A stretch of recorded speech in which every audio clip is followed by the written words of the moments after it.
Class 11th के अपन 6 chapter complete कर चुके हैं। आज चैप्टर नंबर 7th, जिसका नाम है भू आकृतियाँ एवं उनका विकास। ये चैप्टर बहुत बड़ा है। इसमें अपन जो जो इम्पोर्टेंट है एंड जो क्वेश्चंस पुटअप हो सकते हैं, मेरे को लगता है, या इस चैप्टर को पढ़ के मेरे को लगा कि जो जो क्वेश्चंस पुटअप हो सकते हैं इस लेसन से, वही मैं आपको पढ़ाऊँगा। अदर जानकारी तो एनसीईआरटी की बुक में बहुत पढ़ी है, पर अपन को वही देखना है जो क्वेश्चंस बन सकते हैं। देखो, अपर्दन और निक्षेपण अपन पढ़ चुके हैं। अपर्दन एवं निक्षेपण अपन पढ़ चुके हैं। अब इन्हीं के द्वारा कौन कौन सी स्थलाकृतियाँ बनती है या आकृतियाँ बनती है या उनका विकास कैसे होता है, ये इस लेसन में अपन को जानना है। चलो देखो, मैं आपको बता देता हूँ चार्ट जो सुबह वाला था। उसमें अपन ने देखा था कि जो अपर्दन और निक्षेपण बहिर्जनित फोर्स के द्वारा, अपन ने ये नहीं देखा था कि नदी के द्वारा कौन सी स्थलाकृति बनती है, पवन के द्वारा, समुद्री तरंग द्वारा और हिमनद द्वारा कौन कौन सी आकृतियाँ बनती है। इसको अपन इस लेसन में सीखेंगे।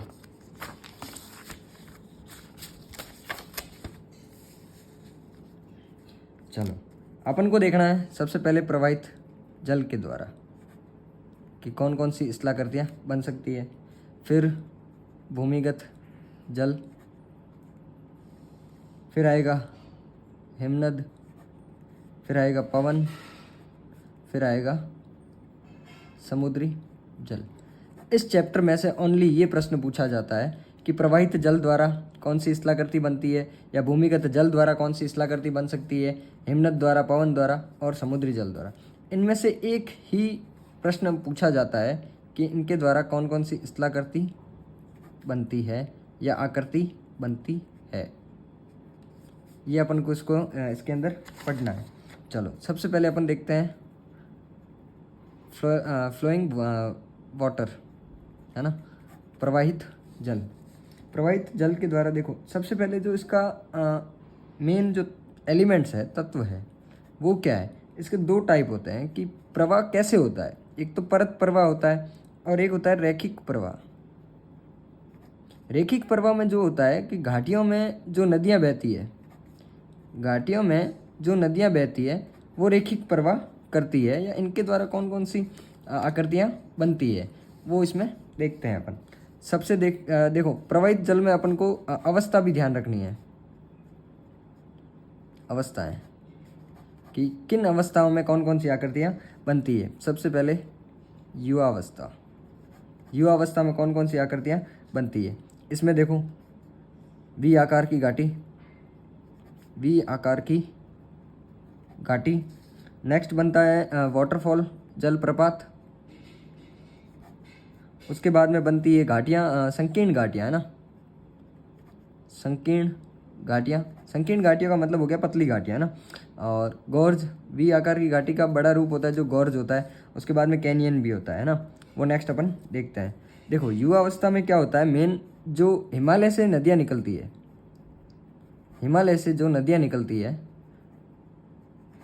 उसी क्षेत्र में जो आकृतियाँ बनती है वह सब युवा अवस्था से संबंधित होगी। युवा अवस्था में क्या होगा कि जो वाटर का फ्लो होगा, प्रवाह होगा, वो बहुत तेज होगा। और इसमें देखो, वाटर का फ्लो तेज होने से इसमें जो क्रिया होगी वो इरोजनल होगी। इरोजन का मतलब होता है कटाव या अपक्षय, है ना। इरोजन, वेदरिंग यानी अपर्दन, इरोजन, डिपोजिशन, निक्षेपण। नेक्स्ट देखते हैं प्रौढ़ावस्था। युवावस्था देखी और प्रौढ़ावस्था। प्रौढ़ावस्था के दौरान नदी कहाँ आ जाती है, मैदानी भागों में आने के बाद में जो इसका फ्लो होता है, वो फ्लो होता है, जो फ्लो युवावस्था में था उससे थोड़ा कम हो जाता है। जैसे एग्जाम्पल देख लो कि जो गंगा रिवर का जो फ्लो है बिहार में, वो कम हो जाता है। देखो इसमें जो क्रिया होगी, क्रिया क्या होगी ये क्या करेगा, एक तो पार्श्विक कटाव करेगा। पार्श्विक कटाव का मतलब हो गया जो साइड होती है, घाटियों की जो साइड होती है या जो नदी बह रही है उसकी जो साइड्स हैं इसमें कटाव करेगा। और कटाव करने के बाद में जो ये यहाँ से जो मलबा लेके जाएगी नदी, वो आगे लेके जाके उसको डिपॉजिट करेगी, डिपोजिशन करेगी। देखो इसमें कौन कौन से स्थल रूप बन सकते हैं। स्थल रूप जैसे इसमें वी आकार की घाटी बनी थी, जलप्रपात बना था, संकीर्ण घाटियाँ बनी थी और गोर्ज बना था। इसके अंदर स्थल रूप में देखो मियांडर्स, मियांडर को बोलते हैं विसर्प। मियांडर इंग्लिश में हो गया और इसको हिंदी में बोलते हैं कि नदी विसर्प बनाती है। कहाँ पे जो नदी घाटियाँ होती है, गंगा रिवर जोन होता है, वहाँ पे नदी विसर्प बनाती है मैदानी भागों में। फिर बनाता है बाढ़ क्षेत्र, बाढ़ मैदान। उसके बाद में जैसे यहाँ घाटियाँ जो थी वो संकीर्ण थी, यहाँ पे घाटियाँ ज़्यादा फ्लो या वाटर का जो फ्लो या एरिया ज़्यादा हो जाने के कारण ये कैसी घाटियाँ बनाएगी, चौड़ी घाटियाँ। नेक्स्ट जैसे चौड़ी घाटियाँ बनाने के बाद में प्रौढ़ावस्था अपनी कंप्लीट। अपन को जो जो मेन था मैंने वो निकाल के एनसीईआरटी में से वो यहाँ रख दिया है। इसके अलावा आपको मेरे हिसाब से कुछ पढ़ने की ज़रूरत नहीं है। वृद्धावस्था भी यहीं कर लेते हैं ताकि दोनों एक ही तीनों एक ही साइड में क्लियर हो जाए। वृद्धावस्था आप देखते ही हैं कि कोई इंसान बूढ़ा होने के बाद में उसका जो फ्लो होगा काम करने का वो बहुत ही ज़्यादा धीमे होगा। फिर उसके बाद में क्रिया क्या होगी, क्रिया इसमें अपन देख रहे थे कि पार्श्विक कटाव हो रहा था और इसमें क्रिया हो रही थी इरोजन, कटाव का। यहाँ ज़्यादा कटाव हो रहा था, फिर यहाँ पर पार्श्विक कटाव, साइडों से कटाव हो रहा था। इसमें जो क्रिया होगी वो डिपोजिशन की क्रिया होगी, डिपोजिशन या निक्षेपण, निक्षेपण की क्रिया यहाँ पे होगी। उसके बाद में इसका फ्लो अपन ने देख लिया कि धीरे होगा। इसके अंदर स्थल रूप कौन कौन से बनेंगे वो देखो। लास्ट में नदी बहती हुई डेल्टा बनाती है, एक तटबंध बनाएगी। फिर लास्ट में जो ऑक्सबो लेक या गोखुर झील बनाएगी या एस्चुरी, एस्चुरी बनाएगी। अब देखो ये वृद्धावस्था में कहाँ पे पहुँच जाएगी, जब मैदानों से आगे निकलकर जब ये समुद्र के पास में पहुँचेगी उस समय इसकी वृद्धावस्था आ जाएगी। नेक्स्ट देखिए, अब अपन ने नदी निर्मित प्रवाहित जल या नदी निर्मित, नदी निर्मित जो स्थला करती है वो अपन ने इसी में पढ़ ली। जैसे वी आकार की घाटी, जलप्रपात, संकीर्ण घाटियाँ, गोर्ज है ना, मियांडर्स हो गया, बाढ़ मैदान हो गया, चौड़ी घाटियाँ हो गई, डेल्टा हो गया, तटबंध हो गया, गोकुर झील हो गया या एस्चुरी। जैसे आपको क्वेश्चंस पूछा गया कि इनमें से निम्न में से कौन सा प्रवाहित जल या नदी द्वारा निर्मित होने वाला स्थलाकृति है या आकृति है, इनमें से कोई भी ऑप्शन आपको दिखे तो आपको उसमें फिल कर देना है।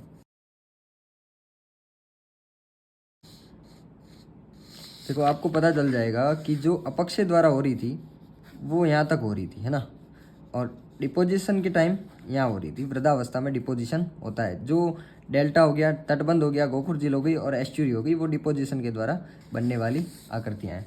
नेक्स्ट अपन पढ़ते हैं भूमिगत जल, भूमिगत जल द्वारा बनने वाली आकृतियाँ। अब देखो भूमिगत जल क्या, कि जो लैंड है या जो सतह है, सतह के नीचे जो भूपृष्ठीय चट्टानों की दरारों में जो यहाँ पे जैसे चट्टानें हैं, उन दरारों में जाने के बाद में जो वाटर है वो फ्लो होता है, उसको भूमिगत जल बोला जाता है। जैसे देखो भूमिगत जल के अंदर अपन को क्या क्या मिलेगा, चूना पत्थर, डोलोमाइट, डोलोमाइट हो गया, फिर कैल्शियम कार्बोनेट CaCO3, है ना, इनकी प्रधानता होगी। वो चट्टान के द्वारा ये जल लेना वो भूमिगत जल हो जाता है। देखो एक टर्म आएगा कास्ट प्रदेश, कास्ट प्रदेश।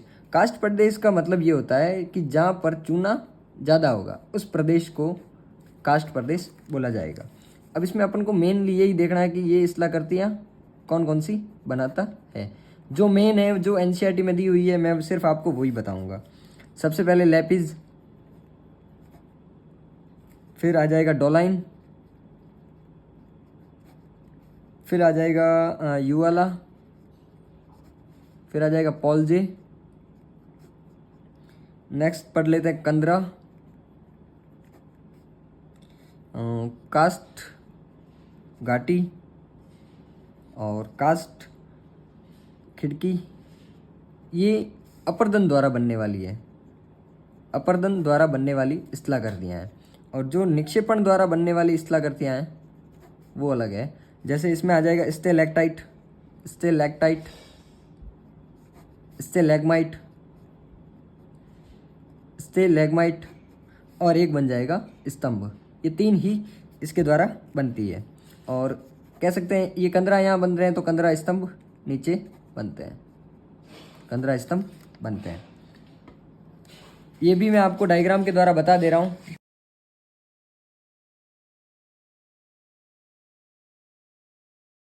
कि कैसी कैसी आकृतियाँ इसके द्वारा बनती है। नेक्स्ट आता है हिमनद। जो जो इम्पोर्टेंट है वही करवा रहा हूँ, इसके ज़्यादा नहीं करवा रहा हूँ। आपसे प्रश्न यही पूछा जाएगा कि जैसे भूमिगत जल द्वारा बनने वाली स्थलाकृति निम्न में से कौन सी है।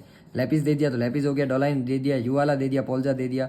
तो इनको आपको याद रखना पड़ेगा, है ना। हिमनद द्वारा, अब हिमनद देखो, हिमनद में किसका प्रभाव पड़ेगा सबसे ज़्यादा, तो ग्रेविटी का, ग्रेविटी का प्रभाव ज़्यादा पड़ेगा। अब इसमें भी अपरदनात्मक जो स्थलाकृति है वो कौन कौन सी है ना। अपरदनात्मक जो स्थलाकृति है, जैसे वी आकार की घाटी अपन ने देखा था प्रवाहित जल द्वारा, तो इसमें यू आकार की घाटी हो जाएगी। बहुत बार कन्फ्यूजन होता है कि वी आकार की घाटी किस में बनती है और यू आकार की घाटी किस में बनती है। इसमें बन जाएगा यू आकार की घाटी के बाद में सर्क, सर्क को आरामदायक कुर्सी भी बोला जाता है, आरामदायक कुर्सी। सर्क के होने के बाद में बन जाता है टॉन झील, टॉन झील, और कह सकते हैं बर्गशुंड, बर्गश्रुंड। नेक्स्ट बन जाएगा जैसे ड्रमलिन, ड्रमलिन के बाद में अपन कह सकते हैं हॉर्न, या उसी को ही ग्रीष्रंग बोला जाता है ना, हॉर्न या ग्रीष्रंग। फिर आ जाता फियोर्ड और अरेत। अरेत कोई तीक्ष्ण कटक बोला जाता है, या अरेत कोई दैत्याकार हिमसोपान भी बोला जाता है। इसमें निक्षेपण द्वारा बनने वाली स्थलाकृतियाँ या आकृतियाँ कौन कौन सी है, तो इसमें बनता है सबसे इम्पोर्टेंट जो है वो है मोरेन। मोरेन के बाद में ड्रमलिन, ड्रमलिन इसी में बनता है अपरदनात्मक द्वारा, और इसी में ही बन जाता है निक्षेपण में। और एस्कर, एस्कर के बाद में कैटिल, ठीक है। ये सब हिमनद के स्थलाकृतियाँ हैं। अब देखो हिमनद कितने प्रकार से, सॉरी हिमोड, हिमनद नहीं हिमोड। हिमोड का मतलब ये है कि जो हिम नदियाँ हैं वो अपने साथ में जो मलबा लाती है या अवसाद लाती है वो कैसे कैसे जमाव करती है या कैसे कैसे कटाव करती है उसका। जैसे देखो पार्श्विक, मध्यस्थ, तलस्थ, अंतस्थ। इसका मैं डायग्राम दे रहा हूँ आपको, देख लेना।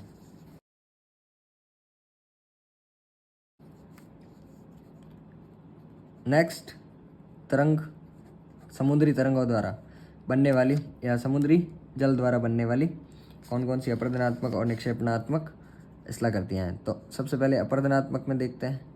अपरदनात्मक में अपरदनक बनता है तट या किनारा। तट और किनारे में बहुत फ़र्क होता है ना। ये किनारा अभी अपन को फ़र्क या ज्ञानी नहीं बनना है, अपन को इतना ही ध्यान रखना है प्रश्न कैसे सॉल्व हो सकता है अपना।